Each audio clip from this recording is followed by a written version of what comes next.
Election commission किसकी बात मान रहा है, किसके लिए काम कर रहा है? बीजेपी के लिए, हर किसी को मालूम है। लेकिन इलेक्शन कमीशन ही जब बेईमानी करने और करवाने पर उतारी हो तो तब क्या हाल होंगे वो आप सबको मालूम है। और बेहतर यह हो कि इलेक्शन कमीशन जब उसके बस की नहीं है कुछ भी कंट्रोल करना, तो इस्तीफा देके किसी और को इलेक्शन कमीशन बनाया जाए जो इसको सारी चीज को कंट्रोल कर सके। ईवीएम को हटा दीजिए आप और चुनाव करा लीजिए, बीजेपी औंधे मुंह गिरेगी। बीजेपी को अपनी जमानत बचानी भी भारी पड़ जाएगी। किसान के इस बिल पे जो है, किसान के कानून पे वोट मांग के देखो ना, तुम्हें तुम्हारी औकात पता लग जाएगी। बीजेपी से 80% लोग नफरत करते हैं, घृणा करते हैं। जब गधे को बाप बनाना हो, मतलब हो, तो कुछ भी कर सकते हैं। पैर छूने की क्या, कुछ और भी कर सकते हैं। जो भीड़ आ रही है वो भीड़ किराए की है। ये किस तरह से 300 रुपये 500 रुपये एक आदमी को देके, उसके लिए खाना देके और आने जाने का किराया देके किस तरह से भीड़ इकट्ठी करते हैं, आज की तारीख में सबको मालूम है। नमस्कार, आप देख रहे हैं DS4 न्यूज़। मैं हूं आपके साथ नदीम अहमद। हमारे साथ एक ख़ास मेहमान हैं जो आज बात करेंगे देश भर की राजनीतिक विषयों पर, और साथ ही हम बात करेंगे बंगाल विधानसभा चुनाव में जिस तरीके से अभद्र भाषा से लेकर के जिस तरीके से गुंडागर्दी चल रही है उस पर भी बात करेंगे हम। बहुत बहुत शुक्रिया सर हमसे बात करने के लिए आपका।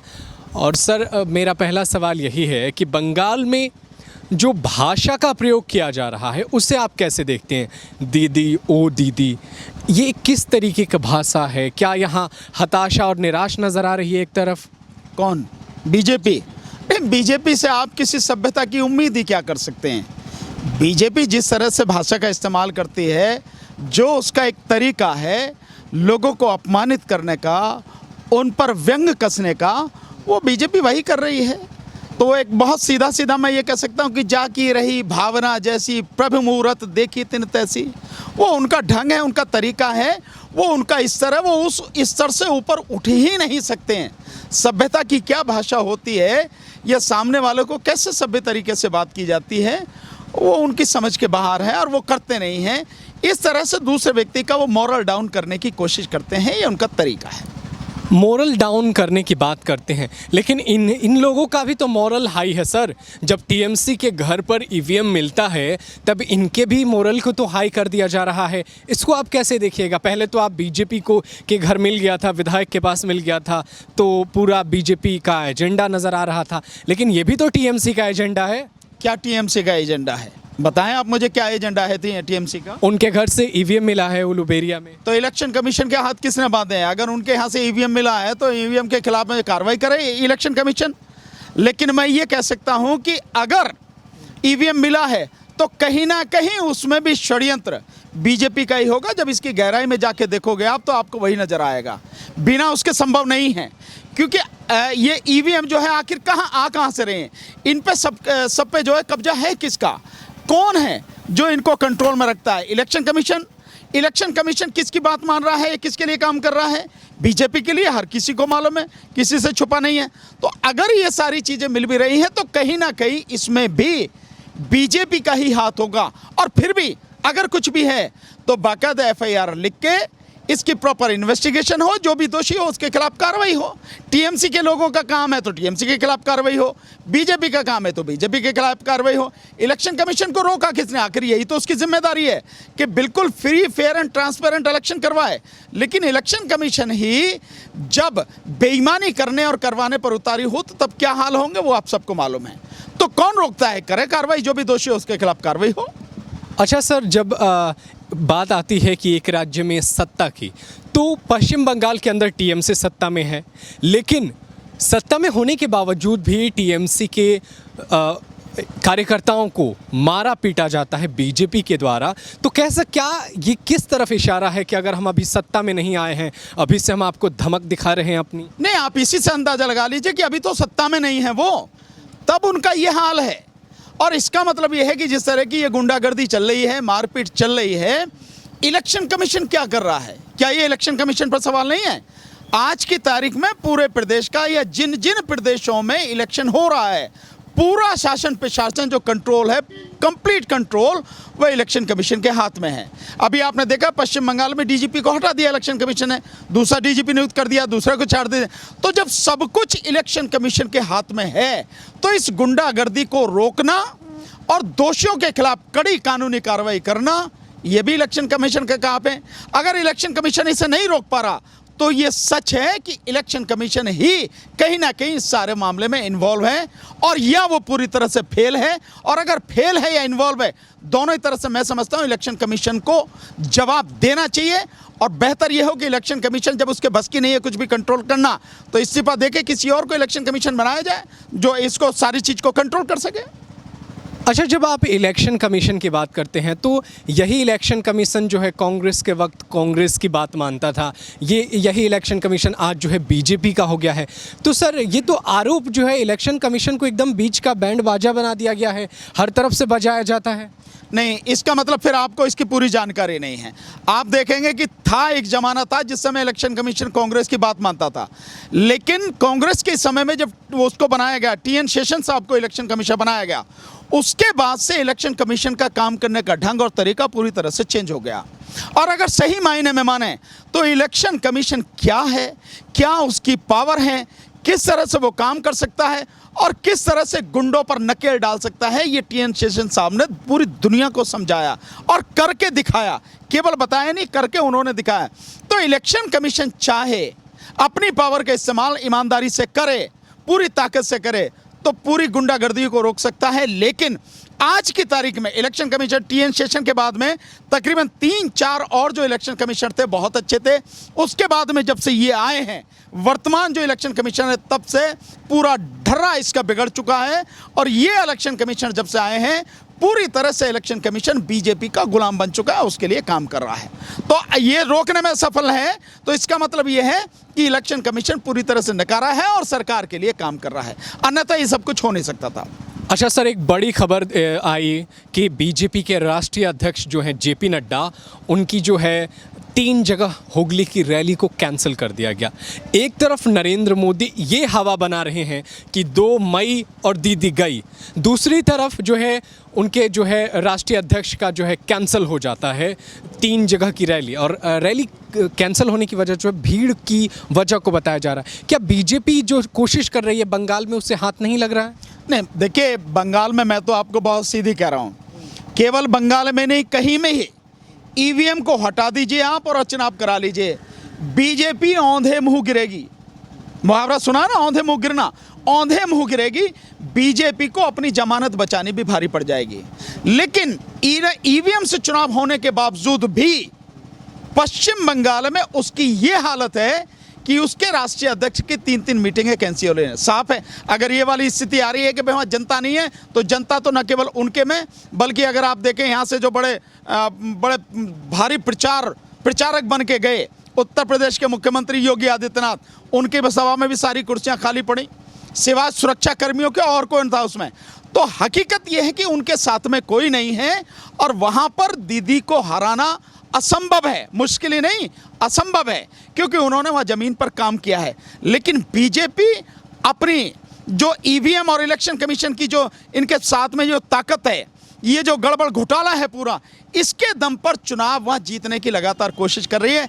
सच में न पब्लिक उनके साथ में है और ना ही कोई और तरीका उनके पास में है जिससे वो इलेक्शन वहाँ पे जीत सकें। तो ईवीएम और इलेक्शन कमीशन के दम पर ही वो इलेक्शन जीतने की तैयारी कर रहे हैं। और ये बहुत बड़ी घटना है, इसको छोटी घटना ना समझें। अगर राष्ट्रीय अध्यक्ष उनकी जो मीटिंग है, 3-3 मीटिंग अगर कैंसिल होती हैं, तो ये बहुत बड़ी घटना है और मैं समझता हूँ बीजेपी के लिए डूब मरने वाली बात है। सर, मोदी जी एक चुनावी रैली में ये कहते हैं कि सारे हिंदू एक हो जाओ, कि क्या किस तरह से सारा करना है? नहीं, उनके पास में हिंदू मुस्लिम राजनीति के अलावा दूसरा क्या है? उनसे ये पूछो हिंदू अलग अलग कहाँ हैं भाई? तुम जिनकी बात कर रहे हो हिंदू हिंदू हिंदू, अबे हिंदू के अलावा जो तुमने जिन काम की बात करते हो उन काम पे वोट मांगना। ये किसान जो कानून तुम लेके आए हो, बड़ा इसका हल्ला मचा रखा तुमने कि किसानों के लिए बढ़िया है और ये है, सारा सब कुछ है। किसान के इस बिल पे जो है, किसान के कानून पे वोट मांग के देखो ना, तुम्हें तुम्हारी औकात पता लग जाएगी। मैंने बार बार कहा है, बीजेपी के पास में हिंदू मुस्लिम के अलावा, जाति और धर्म के अलावा कोई और मुद्दा है ही नहीं जिस पे वो वोट मांग सके या जिस पे वो चुनाव लड़ सके। वो कह रहे हैं कि हम चुनाव जीतने नहीं आए, हम लोगों का दिल जीतने आए हैं। नहीं, दिल क्या बात कर रहे हो तुम? कुछ भी नहीं जीत सकते। दिल जीतने के लिए तो इंसान को बहुत बड़ा, बहुत महान होना पड़ता है, बहुत झुकना पड़ता है। लेकिन आपकी अकड़ और आपकी असभ्यता, आपकी गुंडागर्दी जिसने और देश में जिस तरह से आपने नफरत फैलाई है जाति और धर्म और संप्रदाय को लेके, जो लोगों को एक दूसरे को आपने दुश्मन बना दिया है, उसका कोई मुकाबला नहीं है। आप इस पे दिल जीतोगे आपने। आज की तारीख में पूरे देश में बीजेपी से 80% लोग नफरत करते हैं, घृणा करते हैं। इसीलिए मैं कह रहा हूं, कम से कम 80% की तो मैं बात कह सकता हूं। आप 90% कह रहे हैं, मैं मान लेता हूं, पर 80% की तो मैं गारंटी के साथ कह सकता हूं कि बीजेपी से घृणा करते हैं, नफरत करते हैं, और यहां तक कि माननीय प्रधानमंत्री और गृह मंत्री का चेहरा भी देखना नहीं चाहते हैं। ये स्थिति इस देश में है आज की तारीख में। तो तुम दिल किस पे जीतोगे? तुमने नफरत बांटी है, तुमने घृणा फैलाई है। तुम अगर प्यार बांटते, तुम अगर सम्मान बांटते, लोगों में विश्वास बांटते, उनके लिए काम करते, लोगों को रोजगार देते, लोगों को रोजी रोटी देते, उनको कारोबार चलने देते, तो लोग तुमसे प्यार करते। तो तुम जो है मतलब दिल जीतने की बात करते। तुमने तो कुछ किया ही नहीं है, तुमने तो देश को बर्बाद कर दिया, तुमने देश को पूरी तरह से खत्म कर दिया है और कुछ नहीं छोड़ा। रोजगार खत्म कर दिए तुमने। जो नौजवान है, 12 करोड़ जो डिग्रीधारी नौजवान है, वो सड़क पे मारा मारा घूम रहा, उसको नौकरी नहीं है। 35 करोड़ लोगों को बेरोजगार कर दिया तुमने। नोटबंदी में लोगों को मार दिया, जीएसटी में लोगों को मार दिया, और अब किसान कानून में पूरे देश को तबाह कर दिया। सर, आप ये कह रहे हैं कि नफरत फैलाया है, लोगों में घृणा फैलाई है, लेकिन अपने मंच से कार्यकर्ता का पैर छुआ। कल के भाषण में एक महिला को चक्कर आ गया तो उसको अनाउंसमेंट करके पानी तक पिलाया। क्या बात, इंसानियत दिखाया, क्या बात है, कितनी बड़ी इंसानियत है। मतलब एक तरफ आप लोगों की लगा, आप सेना के लोगों को नहीं बख्शते हो यार। सीआरपीएफ के लोगों को आपने मरवा दिया। पुलवामा याद नहीं है क्या आपको? अभी आपने देखा जिस तरह से जो 20 सैनिक शहीद हुए, जो बिहार रेजिमेंट के थे लद्दाख में, जिनके लिए कहा गया था कि इनका बदला लिया जाएगा, इसे भूला नहीं जाएगा, उसके लिए क्या किया। और अभी ये जो नक्सली हमले में जो 22-24 जो है सीआरपीएफ के जवान शहीद हुए हैं, क्या किया इनके लिए आप? मतलब गृह मंत्री की एक तस्वीर तो ऐसी आ रही है कि उसमें वो उनसे सवाल पूछ रहा, तो वो हंस रहे हैं, मुस्कुरा रहे हैं। मतलब एक तरफ आप देखिए कितने परिवार बर्बाद हो गए, इतने लोगों को चोट आई, इतने जो जवान हैं, अर्धसैनिक बल के जो जवान हैं, उनको चोट आई है, मारे गए हैं, और आप हंस रहे हैं। तो आप इसकी बात कर रहे हैं। जहां तक भैया वो कहते हैं ना कि जब मतलब पड़ता है तो गधे को भी बाप बना लें, तो पैर छूने की बात करो। यही तो मोदी जी हैं जो वाल्मीकि समाज के लोगों को बुला के उनके पैर धो रहे थे। यही मोदी जी हैं जो उन्हें एक फूटी आंख जिन्हें देख नहीं सकते, जिनसे इतनी नफरत करते कि उनके सारे रास्ते इन्होंने बंद कर दिए हैं। ये काम कर रहे हैं। तो ये कुछ भी कर सकते हैं। जब गधे को बाप बनाना हो, मतलब हो, तो कुछ भी कर सकते हैं। पैर छूने की क्या, कुछ और भी कर सकते हैं। एक बात निकल कर के सामने आ रही है, वो ये है, कोई दूसरा विकल्प नहीं है। जब मोदी जी स्टेज पर कहते हैं कि न खाऊंगा न खाने दूंगा, तो लोगों का विश्वास जीत लेते हैं। नहीं, ये बिल्कुल झूठ है, ये जुमला है। मोदी जी ने जिस तरह से मतलब ये कहा है ना कि ना खाऊंगा ना खाने दूंगा, मुझे ये बताओ भाई, अगर तुम खा नहीं रहे तो पीएम केयर फंड में जो हजारों करोड़ रुपया तुमने लोगों से इकट्ठा कर लिया, यहाँ तक कि चाइना की कंपनियों से भी तुमने पैसा लिया है, और जो सरकारी कर्मचारी हैं उनकी भी किसी की 1 दिन की, किसी 2 दिन की तनख्वाह भी आपने जो काट के वो पूरा पैसा इकट्ठा किया, वो पैसा किसका है? बताओ ना, वो किसका है? क्या वो सरकार का पैसा है? तुम उसकी जानकारी क्यों नहीं देते? तुम उसका ऑडिट नहीं करा रहे, तुम आरटीआई में उसकी सूचना नहीं दे रहे। लोगों को अब तक ये नहीं बताया गया कि किस किस से कितना कितना पैसा आया। जो सरकारी उपक्रम है उनसे भी आपने 2100 करोड़ रुपए, यानी 2150 करोड़ रुपए के लगभग, उनसे भी आपने जो है पीएम केयर फंड में ले लिए। किस आधार पे ले लिए? अगर आप ऑडिट नहीं करा रहे हैं, अगर आप जानकारी नहीं दे रहे हैं और लोगों को बता नहीं रहे हैं कि इसमें कितना पैसा किस किस ने दिया, तो इसका मतलब साफ है कि वो पैसा जो आपने लिया है उसका गलत इस्तेमाल होगा। कम से कम सरकार या लोगों के लिए तो नहीं होगा। तो वो ये माना जा सकता है कि क्या ये एक रिश्वत का नया तरीका है, एक नया ढंग है कि एक फंड बना दीजिए और उसकी जानकारी ना दो और सफा चट कर जाओ? क्या इसका तरीका है? तो ये जो ना खाऊंगा ना खाने दूंगा, ये जुमला है और कुछ नहीं है। खाने नहीं दूंगा तो ये क्या कर रहे हैं भैया? इनको कैसे खिला रहे हो आप? ये जितने भी उद्योगपति हैं, इनका कैसे आप 7,95,000 करोड़ रुपया आपने माफ कर दिया। इनका कर्जा जो आपने माफ किया, कैसे माफ किया भाई आपने इनका? ये खाऊंगा नहीं, खाने नहीं दूंगा, ये क्या है इसका तरीका? और जिस तरह से आज की तारीख में बीजेपी के राज में जितनी भी सारी चीजें हो रही हैं, रिश्वत के बिना काम होता है क्या? कभी जो सरकार है, किसी की सरकार रही हो, हर जमाने में रिश्वत चलती रही, लेकिन तरीका अलग रहा। पर आज की रिश्वत का ढंग अलग है। रिश्वत तो ऐसे भी ली जा रही है कि कॉन्ट्रैक्ट छोड़े जा रहे हैं सड़क के, और सड़क की जो मोटाई है, माना सड़क की मोटाई 1 फुट है, तो उसमें 3 इंच जो उसकी कम कर दी गई, 9 इंच रह गई। वो 3 इंच का जो पैसा है आपने खा लिया, किसी को पता भी नहीं लगे। आम आदमी को क्या पता कि रिश्वत कैसे खाई गई। ये जो ढंग और तरीके हैं, खाने के ढंग और तरीके बदल गए हैं। रिश्वत पहले से कहीं ज़्यादा हो गई है, भ्रष्टाचार पहले से कहीं ज़्यादा हो गया है। ये केवल लोगों को मूर्ख बनाने का जुमला है, ना खाऊंगा ना खाने दूंगा। रही दूसरी बात, जब मोदी जी ही हर जगह जाते हैं तो इससे तो साफ ही है कि उनके पास में दूसरा कोई आदमी नहीं है। और मोदी जी प्रधानमंत्री होके मुख्यमंत्री के सामने खड़े हो रहे हैं, उससे टक्कर ले रहे हैं, जैसे मुख्यमंत्री बनने का इरादा मोदी जी का यही लग रहा है ना इससे। और उस सब के बावजूद भी जो भीड़ आ रही है वो भीड़ किराए की है। बीजेपी हो, कांग्रेस हो, ये जो पार्टियां हैं, ये किस तरह से 300 रुपये 500 रुपये एक आदमी को देके, उसके लिए खाना देके और आने जाने का किराया देके किस तरह से भीड़ इकट्ठी करते हैं, आज की तारीख में सबको मालूम है, कहीं किसी से छुपा नहीं है। सर, राफेल को लेकर सुप्रीम कोर्ट ने क्लीन चिट दे दिया था, क्या सर सुप्रीम कोर्ट भी शक के दायरे में आएगा? बिल्कुल शक के दायरे में, वो तो उसी दिन शक के दायरे में था। आज की क्या बात है?